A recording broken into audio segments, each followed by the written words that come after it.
So we're going to do something now on this Patrol 860 that not many people will show you.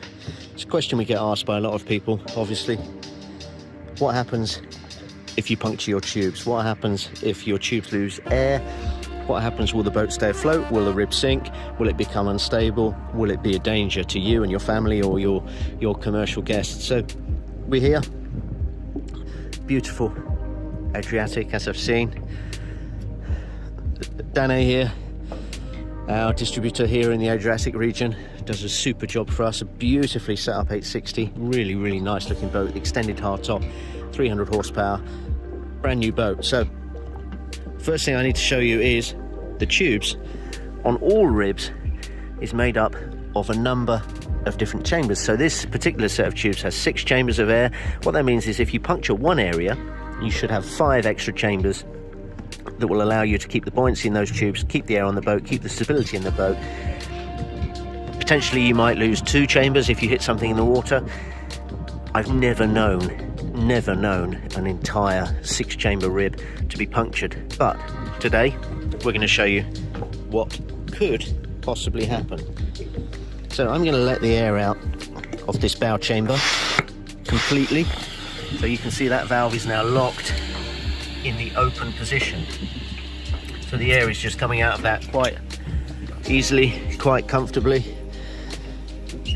What I'm going to ask Vene to do is release the air on the 2 rear chambers on the port side, as he's doing now, and then we're going to release the air on the starboard side.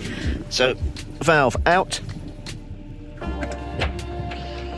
completely open. You can see, you can hear that air is free to escape. So we're going to sit here just for a couple of minutes now while these tubes lose their pressure completely. You can see already how soft that tube is becoming, and the more I talk to you, the more air will be released from the tube set. Look at these islands, look at how beautiful it is. We're actually in perfect conditions for doing this test. You can see a huge thunderstorm over there. The heavens are going to open on us at any moment now, so we wouldn't be doing this test even on a day like today, even in calm conditions, if we weren't totally confident. Now look, the air has already gone from the bow. You can see the tube is just hanging. Okay, so it's just hanging from the bow area. The bow bollard is hanging down. It's just fabric now. It's just fabric hanging there by itself. You can see there, Vene's just giving it a helping hand to push some more of the air out of the boat. We can do the same this side. You can see we just have fabric sponsons now hanging from either side of this big rib. This is an 860, remember, 9-meter rib, single engine, probably weighs, I would imagine, 2.1 tons. So there's a lot of weight in this boat, but the hull is obviously designed to support the vessel. And as you will see going back here, and this should really tell you everything you need to know about a good rib and about how safe a good rib will be if it's been made to the correct standards. This boat is self-draining, remember, at rest. So of course that self-draining mechanism is designed to work when the tubes are fully inflated, 3.2 psi. The great thing about this boat, as you will see now, with zero pressure, that's just a tube now completely void of air. We still have retained our self-draining capability, so we haven't lost any of the freeboard. The hull isn't sitting any deeper in the water. Everything is all as it should be. Freeboard has stayed the same at the stern. All the time I'm talking to you, more and more air is escaping. We can walk around this boat absolutely fine. You can see there's no movement. There's no loss of stability. There's no issue here. We're on a calm day, of course. Even in a chop, you can already tell just by how stable this platform is that there's going to be no real risk for you. So we are out here. We're about, I would say, maybe half a mile from our marina base, which is over here. And it's all very well me sitting here and walking around a boat that's static on a calm sea. What we're going to do now is we're going to ask Vene to just drive us at displacement speed, because In the majority of cases, if the worst did happen to you, that is what you would do.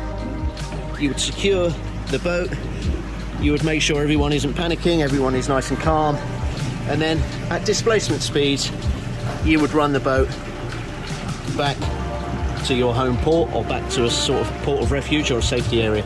But again, you can see now we're running at 2 or 3 knots. 0 problems. 0 worries. And I talk to you from a Highfield, I talk to you from an 860, I talk to you from one of our commercial platforms. I have to tell you that if it's a good rib, made by a good manufacturer, you'll have the same outcome, okay? You'll have the same outcome, and that should give you all the security and all the peace of mind you need not to worry about that question. What happens if I lose the tubes? What happens if I lose the air? What happens if I puncture all 6 chambers?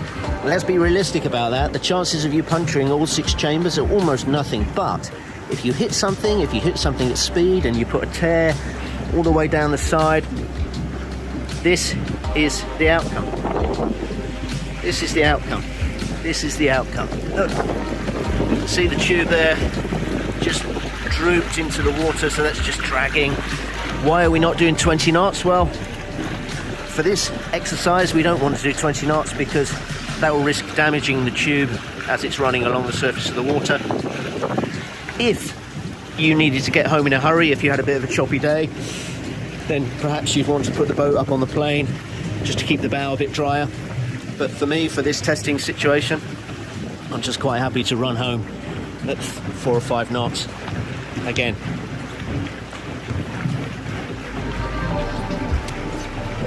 It's very easy to talk to people about what will happen if you lose air. It's much easier to show them, and this is it. This is it. So have confidence, guys. Have confidence that if you lose your tubes, if you lose the air in your tubes, the boat is designed to get you home safely nonetheless. Hope that helped a few of you. Hope to put a few of mine at rest. Signing off now for Highfield Boats TV from beautiful Croatia, heading into Beograd.